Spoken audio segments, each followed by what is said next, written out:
கிறிஸ்து இயேசுவில் மிகவும் அதிகமாக நேசிக்கப்படுகின்றவர்களே, மீண்டுமாக இந்த ஆகஸ்ட் மாதம் 26ஆம் நாளாகிய இந்த திங்கட்கிழமையின் காலை வேளையிலே உங்களை சந்திப்பதில் மிகுந்த மகிழ்ச்சி அடைகிறோம். இந்த காலை நேர இறை தியானத்தை நாம் ஆரம்பிக்கலாம்.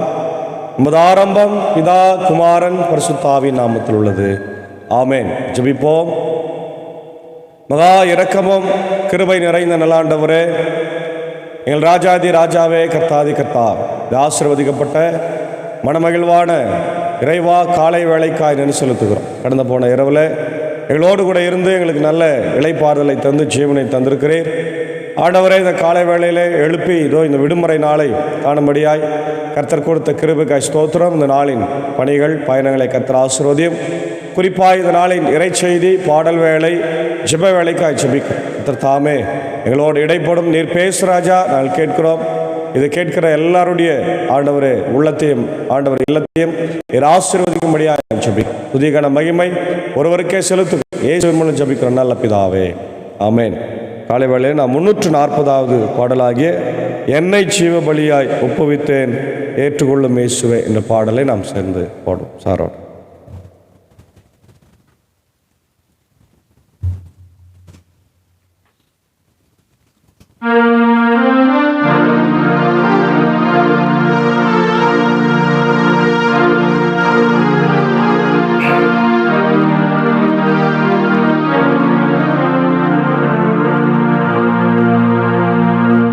என்னை ஜீவ பலியாய் ஒப்புவித்தேன் ஏற்றுக்கொள்ளும் இயேசுவே. என்னை ஜீவ பலியாய் ஒப்புவித்தேன் ஏற்றுக்கொள்ளும் இயேசுவே. அன்னை தந்தையுந்தன் சந்நிதி முன்னின்று, அன்னை தந்தையுந்தன் சந்நிதி முன்னின்று சொன்ன வாக்குதத்தம் அல்லாது ஏபோது என்னை ஜீவ பலியாய்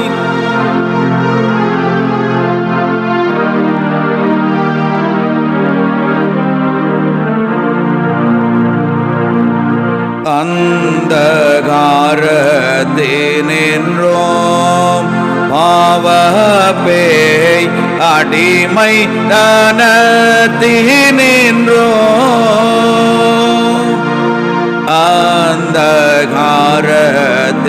அந்தகாரத்தினின்றோம் பாவப்பேய் அடிமை தனத்தினின்றோம். சொந்த இரத்தகீரயத்தாலேனை மீட்ட, சொந்த இரத்தகீரயத்தாலேனை மீட்ட எந்தையே உந்தனு கீதோ படைக்கிறேன் என்னை ஜீவ பலியாய்.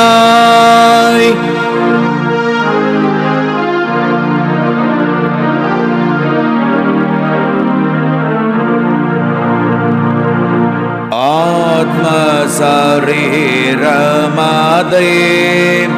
ஓமக்கு ஆதீனமாக்கி வைத்தேன். ஆத்ம சரீரமதை ஓமக்கு ஆதீனமாக்கி வைத்தேன். பாத்திரமதாயதை பாவித்து கொள்ள, பாத்திரமதாயதை பாவித்து கொள்ள காத்திருக்கிறேன் கருணை செய்தேவா என்னை ஜீவ பலியாய்.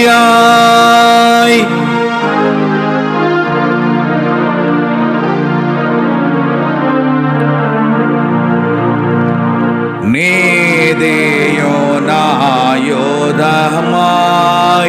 ஆவாயவம் நேர்ந்து விட்டேன் உமக்கு. நீதியோ நாயோதமாய் ஆவாயவம் நேர்ந்து விட்டேன் உமக்கு. ஜோதி பரிசுத்தர் ஆலயமாகவே, ஜோதி பரிசுத்தர் ஆலயமாகவே சொந்தமாய் தந்தேன் எந்தன் சரீரத்தை என்னை ஜீவ பலியாய் ஒப்புவித்தேன் ஏற்றுக்கொள்ளும் இயேசுவே. என்னை ஜீவ பலியாய் ஒப்புவித்தேன் ஏற்றுக்கொள்ளும் இயேசுவே.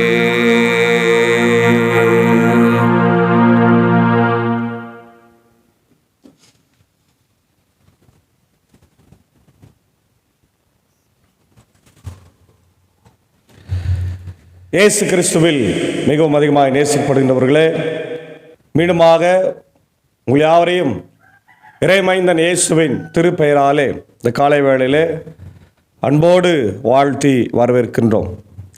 இந்த நாளிலும் நாம் தியானிக்கும்படியாக கொடுத்திருக்கிற திருமறை பகுதி, அது சங்கீதங்களின் புத்தகம் 119வது சங்கீதம் 129 முதல் 136 வரை உள்ள வசனங்களை நாம் பார்க்கின்றோம். இந்த சங்கீதம் திருமறையில் மிக நீளமான சங்கீதம். ஏறக்குறைய 175-76 வசனங்கள் இருக்கிறதை நம்ம பார்க்கின்றோம். இதில் ஒவ்வொரு பகுதியும் எபிரேய அகர வரிசையில் எழுதப்பட்டிருக்கிறது. அதாவது ஆல்ஃபபெட்டிக் ஆர்டர், ஏபிசின்னு எப்படி நம்ம இங்கிலீஷில் சொல்கிறோமோ அல்லது AIIன்னு சொல்கிறோமோ, அதுபோல் எபிரேய பாஷையாக ஈப்ருவில் ஆல்ஃபபெட்டிக்கலாக ஆலெஃப், பேத், கிம்மல், டாலத் என்ற அந்த வரிசையில் எழுதப்பட்டிருக்கிறது. இப்போ இந்த பகுதியும் திருச்சட்டத்தின் மீது ஆவல், இந்த சங்கீதம் 129 முழுவதுமே திருச்சட்டத்தின் மீது ஆவல் என்று நாம் பார்க்கின்றோம். முதல் பகுதியை நாம் பார்க்கிறோம். ஆங்கிலத்தில் delighting in God's word, delighting in God's word, கடவுளுடைய வார்த்தையில் நிலைத்து நிற்பது அல்லது கடவுளுடைய வார்த்தையில் மகிழ்ச்சியாக இருப்பது, கடவுளுடைய வார்த்தையில் மூழ்கி திளைப்பது, அதான் இந்த பகுதியினுடைய மிக அழகான காரியம். சங்கீதக்காரன் 2 விஷயத்தில் மகிழ்ச்சியாக இருக்கிறான். ஒன்று, கர்த்தருடைய ஆலயத்தில் எப்பொழுது நான் இருக்கணும்னு சொல்லி மகிழ்ச்சியாக இருக்கிறான்.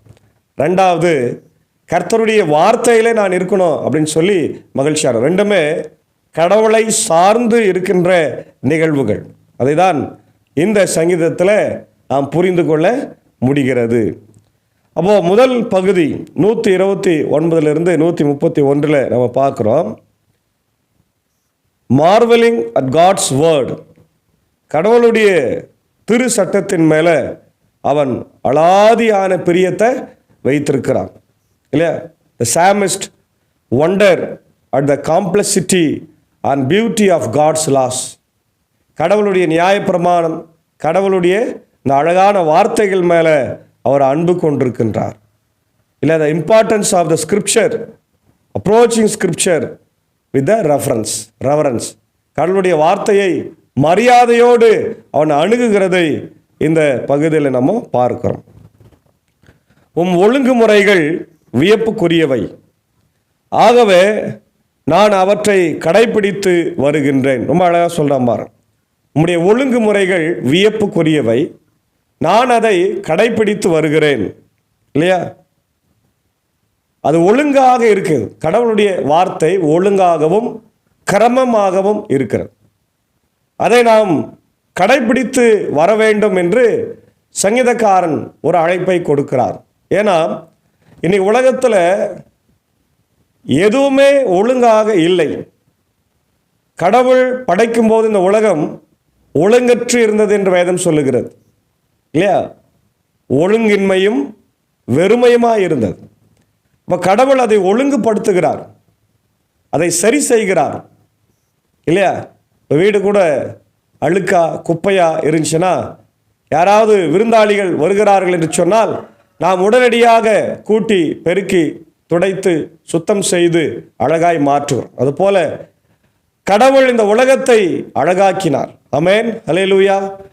ஒழுங்காக்கினார். அதுதான் இங்கே சங்கீதக்காரன் சொன்னார், கடவுளுடைய வார்த்தையிலே ஒழுங்கு இருக்கிறது, கடவுளுடைய வார்த்தையில நேர்மை இருக்கிறது, நியாயம் இருக்கிறது.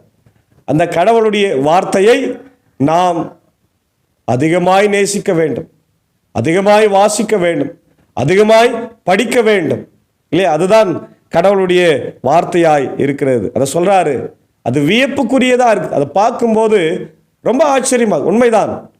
கடவுளுடைய படைப்பு, கடவுளுடைய வார்த்தையை எல்லாம் நம்ம பார்க்கும்போது, படிக்கும்போது, தியானிக்கும் போது நமக்கு வியப்பாக இருக்குது, இவ்வளோ ஆச்சரியமாக இருக்குது.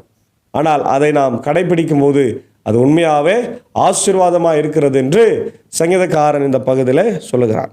ரெண்டாவது 132 133 2 வசனங்கள், த லாங்கிங் ஃபார் அண்டர்ஸ்டாண்டிங் இல்லையா? கடவுளுடைய வசனத்தை புரிந்து கொள்வதற்காக ஒரு ஆவல், கடவுளுடைய வசனத்தை புரிந்து கொள்வதற்காக ஒரு ஆவல். அதாவது சங்கீதக்காரன் என்ன பண்றான், the psalmist desire to understanding and follow God's precepts. அவனுடைய தாகம் என்ன? கடவுளுடைய வார்த்தையை புரிந்து கொள்வது, அறிந்து கொள்வது. அது ரொம்ப முக்கியமான ஒரு காரியம். இன்னைக்கு நிறைய பேர் நம்ம நிறைய படிக்கிறோம் இல்லையா? எல்லாரும் படிக்கிறாங்க, ஆனால் புரிந்து படிக்கிறாங்களா? மனப்பாடம் பண்ணுறது ஒன்று, அதை எப்படி சொல்லுவாங்க, அடிச்சாங்க அப்படின்னு சொல்லுவாங்க. அப்படியே புத்தகத்தில் இருக்கிறதெல்லாம் மனப்பாடம் பண்ணிக்கின்னு புத்தக புழுவாக இருந்து அது அப்படியே போய் எழுதுறது, அப்புறம் அதை மறந்துடுவாங்க. அது வேஸ்ட் இல்லையா? படிப்பதை மனதில் நிறுத்தி புரிந்து கொள்ள வேண்டும். நம்முடைய குழந்தைகளுக்கு எப்படி படிக்க வேண்டும் என்று சொல்லிக் கொடுக்க வேண்டும். மனப்பாடம் செய்வது ஒரு புறம், அது ரெண்டாவது தான். ஆனால் முதல்ல அதை புரிந்து கொள்ள வேண்டும். ஒரு சப்ஜெக்ட் படிக்கிறாங்க, இங்கிலீஷோ தமிழோ மேக்ஸோ சயின்ஸோ ஏதோ படிக்கிறாங்கன்னா அதை புரிந்து படிக்க வேண்டும் என்று பிள்ளைகளுக்கு நீங்கள் கற்றுக் கொடுப்பாருங்க. நிச்சயமாக அவங்க வாழ்நாளில் சாகிற வரையில் அதை மறக்கவே மாட்டாங்க. ஆனால் மனப்பாடம் செய்து மனனம் செய்து அதை அப்படியே போய் பேப்பரில் எழுதிட்டு வந்தாங்கன்னா அது எல்லாவற்றையும் அவங்க மறந்து போங்க. ஏன்னா அவங்க மனசில் அது இருக்கா. புரிந்து படிப்பது தான் மிக சிறந்தது என்று இன்னைக்கு இந்த எஜுகேட்டர்ஸ் எல்லாருமே சொல்கிறாங்க, நம்ம பார்க்குறோம். அதான் சங்கீதக்காரன் இங்கே சொல்கிறாரு, கடவுளுடைய வார்த்தையை நான் புரிந்து படிக்க வேண்டும். அதான் சொல்கிறார், உம் சொற்களை பற்றிய விளக்கம் ஒளி தருகிறது, அது பேதைகளுக்கு நுண்ணறிவு ஊட்டுகிறது. இன்னைக்கு பாருங்க, ரொம்ப அழகாக இருக்கு. இன்னைக்கு ஏஐ என்கின்ற ஆர்டிஃபிஷியல் இன்டெலிஜென்ஸ் என்ற ஒரு தொழில்நுட்பத்தை அறிமுகப்படுத்தியிருக்கிறார்கள். அது எல்லாருடைய கைகளிலே இன்றைக்கு இருக்கிறது, எல்லாருடைய வீடுகளிலே இருக்கிறது. அந்த ஆர்டிஃபிஷியல் இன்டெலிஜென்ஸ் வழியாக நிறைய விஷயங்களை நம்ம புரிந்து கொள்ள முடிகிறது. அதெல்லாம் இங்கே சொல்கிறாரு, உம்முடைய சொற்களை பற்றிய விளக்கம் எனக்கு ஒளி தருகிறது. ஒளி தருகின்ற ஒரு வாழ்க்கை, ஒரு வார்த்தையாக கடவுளுடைய வார்த்தை இருக்கிறது. அது பேதைகளுக்கு நுண்ணறிவு ஊட்டுகிறது இல்லையா? பேதைகளாக இருக்கிற, அறிவில்லாத இருக்கிற மக்களுக்கு அந்த ஆர்டிஃபிஷியல் இன்டெலிஜென்ஸை அது கொடுக்கிறதா இருக்குது. வாயை ஆவன திறக்கின்றேன், பெருமூச்சு விடுகின்றேன், ஏனெனில் உம் கட்டளைகளுக்காக ஏங்குகிறேன் இல்லையா? அதாவது ஏக்கத்தோடு கடவுளுடைய வசனத்தை கேட்பது, ஏக்கத்தோடு கடவுளுடைய வார்த்தையை படிப்பது. அதான் முதல் பகுதியில் நம்ம பார்க்கிறோம். ரெண்டாவது, longing for understanding. The psalmist desire to understanding and follow God's precepts. கடவுளுடைய வார்த்தையை அவர் பின்பற்றுவதற்கான ஒரு அழைப்பை நம்ம பார்க்கின்றோம். உம் பெயரின் மீது பற்று கொண்டோருக்கு நீர் வழக்கமாய் செய்வது போல் என் பக்கம் திரும்பி எனக்கு இரங்கும். அதாவது கடவுளுடைய பெயர், கடவுளுக்கு நிறைய பேர் இருக்குது. இன்னைக்கு உலகத்தில் நமக்கு எல்லாருக்கும் ஒரு பேர் இருக்குது. நமக்கே 2-3 பேர் வச்சுன்னுக்கிறாங்க இல்லையா? நம்முடைய கேரக்டரை வச்சு, நம்முடைய செயல்பாடுகளை வச்சு. கடவுள் அவருடைய செயல்பாடுக்கு இன்னைக்கு லட்சக்கணக்கான பேர் அவருக்கு இருக்கிறது. ஆனால் அவர் இந்த உலகத்தில் தன்னை அறிமுகப்படுத்திய ஒரே பேர், இதோ நான் இருக்கிறவராகவே இருக்கிறேன், ஐ ஆம் வாட் ஐ ஆம் என்று மோசேக்கு சொல்லி இஸ்ரவேல் மக்களை போய் மீட்னு வாப்பான்னு சொல்லி அனுப்புகிறார். அப்போது அவருடைய பெயரின் மீது பற்று கொண்டோருக்கு அவர் செய்கிற ஆசீர்வாதங்கள் இங்கே செய்யப்படுகிறது என்று சொல்கிறார். உமது வாக்கில் என் காலடிகளை நிலைப்படுத்தும், தீயது எதுவும் என்னை மேற்கொள்ள விடாது. உடைய கடவுளுடைய வார்த்தையில் நடப்பதற்கு எனக்கு உதவி செய்யும் ஆண்டவரே, தீயது எதுவும் என்னை மேற்கொள்ள விடாதையும் என்று அழைக்கிறார். அடுத்தது 134 135 2 வசனங்களை பார்க்கும்போது, லிவிங் பை காட்ஸ் வேர்ட், கடவுளுடைய வார்த்தையிலே வாழ்வது, கடவுளுடைய வார்த்தையில் வாழ்வது. The psalmist's commitment to living according to God's laws, கடவுளுடைய நியாயப்பிரமாணத்தின் படி வாழ்வது, கடவுளுடைய நியாயப்பிரமாணத்தின் படி வாழ்வது. The importance of obedience and surrender to God's will, the importance of obedience இல்லையா, கீழ்ப்படிதலுடைய முக்கியத்துவத்தையும் அதே போல கடவுளுடைய சித்தத்திற்கு நாம் ஒப்பு கொடுப்பதையும் இங்கே சங்கீதக்காரன் சொல்லுகின்றார் இல்லையா. அதான் பார்க்கின்றோம் 134 மனிதர் செய்யும் கொடுமை நின்று என்னை விடுவியும், மனிதர் செய்யும் கொடுமை நின்று என்னை விடுவியும், உமது நியமங்களை நான் கடைபிடிப்பேன், உம்முடைய நியமங்களை நான் கடைபிடிப்பேன். மனிதருடைய இன்னைக்கு சூழ்ச்சிகள் நிறைய இருக்கு, அவங்களிருந்து எங்களை காப்பாற்ற ஆண்டவரே, உலக ஆபத்துகள் பிரச்சனைகள் கஷ்டங்களிலிருந்து என்னை காப்பாற்றுங்க, நான் உம்முடைய வார்த்தைக்கு கீழ்ப்படுகிறேன். இன்னைக்கு இந்த கீழ்ப்படிதல் என்பது மிக முக்கியமானது. அன்பானவர்களே, நம்முடைய வீடுகளிலே நம்முடைய பிள்ளைகள் இன்றைக்கு கடவுளுடைய வார்த்தைக்கு கீழ்ப்படிய நாம் கற்றுக் கொடுக்க வேண்டும். கர்த்தருக்கு பயப்படுவதே ஞானத்தின் ஆரம்பம். The obedience is very important in our Christian family and Christian church இல்லையா. திருச்சபையிலும் சரி, நம்முடைய குடும்பத்திலும் சரி, சமூக வாழ்க்கையிலும் சரி, இன்னைக்கு கீழ்ப்படிதல் இல்லாமல் நிறைய பிள்ளைகள் கெட்டு போகிறதை நம்ம பார்க்கணும். கையில் செல்ஃபோனை வச்சுன்னு அவங்க பண்ணுற அட்டகாசத்துக்கு அளவே இல்லை.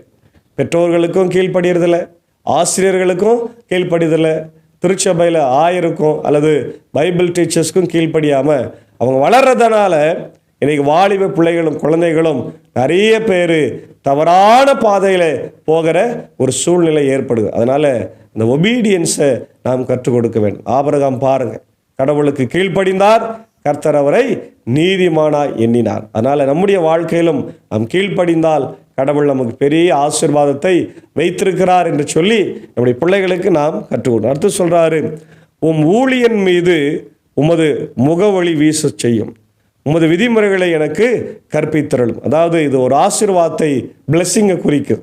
இல்லை, கர்த்தரானவர் உன்னை ஆசீர்வதித்து காப்பாராக, கர்த்தரானவர் தமது முகத்தை உன்மேல ஒளிவீசு செய்வாராக என்ற அந்த ஆரோனின் ஆசீர்வாதத்தை ஞாபகப்படுத்துகிறதா இருக்குது. கடவுளுடைய ஆசீர் நமக்கு வரும்போது நம்முடைய முகம் என்ன ஆகுமா, ஒளியாய் பிரகாசிக்கும், நம்முடைய வாழ்க்கை பிரகாசிக்கும். அன்றைக்கி இஸ்ரவேல் மக்கள் அந்த ஆசாரியர்கள் அவங்களை பார்க்கும்போது, அவங்களை வாழ்த்தும் போது, தேவ ஆலயத்திலிருந்து அவங்களை ஆசீர்வதிக்கும் போது, கர்த்தரானவர் உன்னை ஆசீர்வதித்து காப்பாராக, கர்த்தரானவருடைய கிருபை உன்னோடு இருப்பதாக, கர்த்தர் தமது முகத்தை உன் மீது வைத்து உனக்கு கிருபை செய்வாராக என்ற ஆசீர்வாதங்களை 3 முறை அவங்க சொல்லும்போது அவருடைய ஆசீர்கள் அவங்களோடு கூட இருக்கும். அதுதான் இங்கே சொல்றார். கடைசியாக 136 நம்ம பார்க்கும்போது ரெஸ்பாண்டிங் வித் எமோஷன் இல்லையா, ஒரு எமோஷனோட கடவுளுடைய வார்த்தைக்கு ரெஸ்பாண்ட் பண்ணுறாங்க. அதான் psalmist's emotional response to God's word. சங்கீதக்காரன் கடவுளுடைய வார்த்தைக்கு அவர்கள் உணர்ச்சி சார்ந்த ஒரு பதில் உரையை தருகிறார். Including the tears and zeal இல்லையா, கண்ணீரோட அதே நேரத்தில் உறுதியோடு இருக்கிறார். என்கரேஜிங், அதே போல் அது ஒரு என்கரேஜ் வேர்டாக இருக்குது இல்லையா. To respond scripture with passion and sincerity. கடவுளுடைய வார்த்தையில் எப்பொழுதும் நாம் திளைத்து அதில் நீந்தி சந்தோஷப்பட்டு அதில் ஆசீர்வாதமாய் இருக்கும்படியாக கர்த்தர் நமக்கு இருக்கு. அப்போது கடவுளுடைய வார்த்தையில் நம்ம திளைத்திருக்கணும். அதான் சொல்கிறாரு, உமது திருச்சட்டத்தை பலர் கடைபிடிக்காததை கண்டு என் கண்ணினின்று நீர் அருவி வருகிறது, நீர் அருவியாய் வழிந்தது. அதாவது அன்னைக்கு இருந்த நிறைய பேர் என்ன பண்ணலையா, கடவுளுடைய வார்த்தைக்கு கீழ்ப்படியவில்லையா, அதனால அதை ஃபாலோ பண்ணலையா. அதனால சங்கீதக்காரன் என்ன பண்றாரு, அழுகிறவராய் இருக்கிறார் என்று சொல்ல. அப்போ நம்ம என்ன செய்யணும்னா, கடவுளுடைய வார்த்தையை நாம கேட்க செய்ய வேண்டும். Approach the scripture with the reverence, இல்லையா. கடவுளுடைய வார்த்தையை நம்ம நல்ல முறையில் அவங்க பின்பற்ற செய்ய வேண்டும். கடவுளுடைய வார்த்தையை தேடுவதற்கு அவர்களுக்கு நம்ம வழிகாட்டியாக இருக்கணும். அதே போல் கடவுளுடைய வார்த்தையின்படி நியாயப்பிரமாணத்தின்படி வளரணும். நம்ம உணர்ச்சிகரமான கடவுளுடைய வார்த்தைக்கு உணர்ச்சிகரமான பதில் உரை சின்சியாரிட்டியோடு நம்ம இருக்கணும். முக்கியமாக கடவுளுடைய வார்த்தையில் நாம் மூழ்கி திளைத்திருக்கிற போது உண்மையாகவே கடவுள் நமக்கு எல்லா ஆசீர்வாதங்களை தருகிறார் என்பதில் எந்த சந்தேகமும் இல்லை. ஆகவே பிரியமான தேவனுடைய பிள்ளைகளே, இந்த காலை வேளையிலே கடவுளுடைய வார்த்தையிலே மூழ்கி திளைத்து நாம் மகிழ்ச்சியோடு இருந்து, டிலைட்ஸ் இன் காட்ஸ் வேர்ட், திருச்சட்டத்தின் மேல் மகிழ்ச்சியோடு இருந்து இந்த திருச்சட்டத்தை ஃபாலோ பண்ணணும். பழைய ஏற்பாட்டில் திருச்சட்டம் என்பதை நியாயப்பிரமாணம் என்று சொல்வார்கள். தோரா, அதாவது ஆதி ஆகமும், யாத்திராகமும், லேவியராகமும், எண்ணாகமும், உபாகமும், இந்த 5 புத்தகத்தில் இருந்து எழுதப்பட்டிருக்கிற சட்டங்கள் தான் தோரா என்று அழைக்கப்படுகிறது. அதை 10 கற்பனையிலே இருக்கும், மற்ற எல்லா சட்டங்களும் அதில் இருக்கும். அதை நம்முடைய கிறிஸ்டியன் லைஃப்பில், அன்றைக்கு ஜூவிஷ் லைஃப்பில் ஃபாலோ பண்ணாங்க. இன்றைக்கி நாமும் கிறிஸ்டியன் லைஃப்பில் அதை ஃபாலோ பண்ணோம்னா, கடவுளுடைய வார்த்தைகளை, கடவுளுடைய சட்டத்திட்டங்களை நம்ம ஃபாலோ பண்ணும்போது நம்முடைய வாழ்க்கை ஆசீர்வாதமாய் இருக்கும் என்பதில் எந்த சந்தேகமும் இல்லை. ஆகவே நம்ம யோசுவா 1ஆம் அதிகாரம் 8-9 பார்க்குறோம், நீ வலது புறமும் இடது புறமும் விலகாமல் கடவுளுடைய வார்த்தையில் நடுநிலையாய் நடந்து கொள், அப்பொழுது கர்த்தர் உன்னை போகிற இடமெல்லாம் உன்னை அறிவாளியாய் ஞானியாய் வைப்பார் என்று யோசுவாவுக்கு மோசே சொல்லுகிறார். பிரியமானவர்களே, நாம் போகிற இடத்துல ஞானியாய் நடந்து கொள்ள வேண்டும் என்றால், நாம் வாழுகிற இடங்களிலே சந்தோஷமாக வாழ வேண்டும் என்றால், உயர்வுகளை பெற வேண்டும் என்றால், நாம் கடவுளுடைய வார்த்தையில் இரவும் பகலுமாய் இருந்து வலதுபுறமும் இடதுபுறமும் விலகாமல் அவருடைய வார்த்தையை கேட்டு நடக்கும்போது நமக்கு ஆசீர்வாதம் இருக்கிறது. எனவே அப்படிப்பட்ட இறை வார்த்தையை நாம் தொடர்ந்து மகிழ்ச்சியோடு நாம் பின்பற்றி மூழ்கி திளைத்து சாட்சியாய் வாழ தூய ஆவியானவர் இந்த நாளிலே நமக்கு கிருபை செய்வாராக. ஆமேன். ஜெபம் செய்வோம். மகா இரக்கமும் கிருபை நிறைந்த நல்ல ஆண்டவரே, எல் ராஜாதி ராஜாவே, கர்த்தாதி கர்த்தாவே, இந்த ஆசீர்வதிக்கப்பட்ட மனமகிழ்வான இறைவா காலை வேளைக்காக நன்றி செலுத்துகிறோம். கடந்த போன இரவுல என்னோடு கூட இருந்தீர், இளைப்பாறுதலை தந்தீர். காலை நேரத்தில் ஆண்டவர் நேற்று தினத்தில் நம்முடைய ஆராதனையில் பங்கு பெற்று உம்முடைய வசனத்தை நாங்கள் கேட்டோம், உம்மை தொழுது கொண்டோம். உம்முடைய ஆசீர்வாதத்தோடு இதோ இந்த விடுமுறை நாளை நாங்கள் காண்கின்றோம். இன்றைக்கு தமிழ்நாடு முழுக்க இந்த விடுமுறை நாளை ஆண்டவர் பிள்ளைகளும் குடும்பங்களும் ஆசீர்வாதமாய் கழிக்க கிருபை தாரும். இந்த நாளின் பணிகளையும் பயணங்களையும் ஆண்டவரை எங்களுடைய ஊழியங்களையும் கூட கர்த்தர் நீர் ஆசீர்வதிக்க வேண்டும் என்று கெஞ்சி மன்றாடு. விசேஷமாய் இந்த நாளிலே நாங்கள் கேட்ட திரு வார்த்தைக்காக நன்றி சொல்லுகிறோம். ராஜா, என்னுடைய வாழ்க்கையில் நாங்கள் இந்த உலகத்தில் எதை செய்தாலும் எல்லாவற்றை விட மேலானது உம்முடைய வார்த்தை, எல்லாவற்றையும் மேலானது உம்முடைய இறை வார்த்தை. இந்த இறை வார்த்தையை படித்து தியானித்து ஆண்டவர் எங்கள் வாழ்க்கையில் அபியாசப்படுத்துகின்ற ஒரு பெரிய பாக்கியத்தை நீர் எங்களுக்கு தர வேண்டும் என்று கெஞ்சி மன்றாடுகிறோம். இந்த காலை நேரத்தில் நம்முடைய இறை வார்த்தையை கேட்டு கொண்டிருக்கிறவர்கள், படிக்கின்றவர்கள், தியானிக்கின்றவர்கள், அதை பின்பற்றுகிறவர்களுடைய வாழ்க்கையில் நம்முடைய ஆசிரியர்களை நீர் தந்து வழி நடத்த ராஜா. விசேஷமாக இந்த நாளில் இந்த ஊழியத்தில் எங்களோடு இருக்கிற என்னுடைய அன்பர் சாருக்காக, ஆண்டவரே ஏஞ்சி அக்காவுக்காக, அன்பான பிள்ளைகள் மார்த்தால் மரியாளுக்காக ஜபிக்கிறோம். குடும்பங்களை ஆசீர்வாதிங்க, வழி நடத்துங்க ராஜா. ஒவ்வொரு நாளும் காலை வேளையில் இந்த தியானத்தை நடத்துவதற்கு கர்த்தர் உங்கள் இல்லத்தை திறந்து கொடுக்கிறார்கள். நன்றி சாமி. தொடர்ந்து இந்த ஊழியத்தை செய்கிற சாரும் அக்காவையும் குடும்பத்தையும் பிள்ளைகளையும் விசேஷமாய் ஆசீர்வாதிய வழி நடத்தும். அதே போல் இசை வழி பயணத்தில் எங்களோடு இருக்கிற இப்படி சாக்கோ சாருக்காக, டீச்சருக்காகவும் ஆண்டவரை இதை பிராட்காஸ்ட் செய்ய உதவி செய்கிற ஜான்சன் சார் குடும்பத்திற்காக ஜபிக்கிறோம். கர்த்தரின் பெரியவர் ராஜா, பெரிய காரியங்களை எங்களுக்காக செய்யுங்க. நாங்கள் ஆண்டவரே இந்த உலகத்தில் உயிர் உள்ளவரை, எங்கள் சுவாசம் உள்ளவரை உண்மையே ஆராதித்து வசனத்தையே நாங்கள் கேட்டு வாழ கர்த்தர் கிருபை தர வேண்டும் என்று கெஞ்சி மன்றாடுகிறோம். இது இந்த நாளிலே உலக நாடுகளிலே ஆண்டவர் இருக்கின்ற எல்லா மக்களுக்காக, இதை கேட்கின்ற பார்க்கின்ற மக்களுக்காக ஜபிக்கிறோம். எல்லாருடைய இல்லங்களிலே உள்ளங்களில் அமைதி இருக்கட்டும், குறிப்பாக உலக நாடுகள் ஏற்படுகிற போர்கள், பதட்டங்களுக்காக ஜெபிக்கிறோம். குறிப்பாக ஆண்டவர் இஸ்ரேல், ஆண்டவரே இந்த பக்கத்து நாட்டில் இந்த லெபனான் நாட்டு மக்கள் ஆண்டவரே போர் தொடுத்து கொண்டிருக்கிறார்கள் என்ற செய்தி வருகிறது. ஆண்டவரே இது தொடர்ந்து இந்த செய்தியெல்லாம் கேட்கும்போது மிகுந்த வருத்தமாக இருக்கிறது, துயரமாக இருக்கிறது. சீக்கிரமாக இந்த போர் நிறுத்தத்தை இஸ்ரேல் அறிவிக்க ஆண்டவர் கிருபை தார். அதே போல் உக்ரைன் ரஷ்யா போரும் நிறுத்தப்படட்டும். உலக நாடுகள் எல்லாம் அமைதியாக இருந்தால்தான் ஆண்டவர் மக்கள் மகிழ்ச்சியாக வாழ்வார். அதே போல் ஆண்டவர் இந்திய தேசத்திற்காக ஜெபிக்கிறோம். ஆட்சி செய்கிற தலைவர்கள், ஜனாதிபதி, பிரதமர், இவங்களுடைய தமிழ்நாட்டின் முதலமைச்சர், கவர்னர், அமைச்சரவைகளுக்காக ஆண்டவர் மத்திய அமைச்சரவைக்காக ஜெபிக்கிறோம். தங்களுக்கு கொடுக்கப்பட்ட பணிகளை சிறப்பாக அவர்கள் செய்ய கர்த்தர் கிருபை தார். தாய் திருச்சபையாக இந்திய சுவிசேஷ லுத்தரன் திருச்சபை, 3 சபை சங்கங்கள், போதகர்கள், ஊழியங்கள், இப்படி ஸ்தாபனங்கள், பள்ளிக்கூடங்கள், மருத்துவமனைக்காக ஜெபிக்கிறோம். திறக்கும்படியான சூழ்நிலைகளை தார். ஆண்டவர் இந்த நாளிலே இதோ யாரெல்லாம் பிறந்த நாளை, திரும்ப நாளைக்கு நன்றி செலுத்துகிறார்களோ எல்லாருக்கும் உம்முடைய கிருபைகளை, ஆசீர்வாதங்களை தந்து ஆண்டவரை நீர் வழிநடத்த வேண்டுமா ஜெபிக்கிறோம். பலவீனமான மக்கள் உண்டு, படுக்கையில், கஷ்டத்தில், துன்பத்தில், துயரத்தில், ஆண்டவரை ஹாஸ்பிட்டலில் அட்மிட்டான ஒரு சூழ்நிலை இருக்கிற எல்லா மக்களுக்காக ஜெபிக்கிறோம். வார்த்தை சொல்லுகிறது, உன்னை குணமாக்கும் கர்த்தர் நானே, நீ பலவீனத்தில் என் பலன் பரிபூர்ணமாக விளங்கும் என்று சொல்லியிருக்கிற அந்த வார்த்தையின்படி பலவீனமாக இருக்கிற எங்கள் மூத்த போதக தந்தைமார்கள், தாய்மார்கள், ஆயிரம்மாக்கள், ஆண்டவர் ஆசிரியர் பெருமக்கள், ரிட்டையர்ட் டீச்சர்ஸ், ரிட்டையர்ட் கரஸ்பாண்டன்ஸ், குறிப்பாக என்னுடைய ராஜ்குமார் ஐயருக்காக, நிக்சன் ஐயருக்காக ஜெபிக்கிறோம். எல்லாரையும் கண்ணோக்கி பார்த்து சுகத்தையும் பலத்தையும் தார். இந்த நாளின் எல்லா பணிகளையும் பயணங்களையும் கர்த்தர்களுக்கு ஆசீர்வதிங்க. இந்த வார்த்தைகளை கேட்டு தங்கள் வாழ்க்கையில் மூழ்கி திளைத்து அவர்கள் அதை பின்பற்றி ஆசீர்வாதங்களை பெற்றுக்கொள்ள கிருபை தார். தொடர்ந்து இந்த குழுவை ஆண்டவர் நீர் எடுத்து பயன்படுத்தும். துதி கன மகிமை உமக்கே செலுத்துகிறோம். இறை மகனாம் இயேசுவின் மூலம் ஜெபிக்கிறோம் நல்ல பிதாவே, ஆமேன். எல்லாம் வல்ல தந்தை, மகன், தூயாவுடைய ஆசிகள் இந்த நாளிலே நம்ம அனைவரோடு கூட இருந்து கர்த்தர் நம்மை ஆசீர்வதிப்பாராக. ஆமேன்.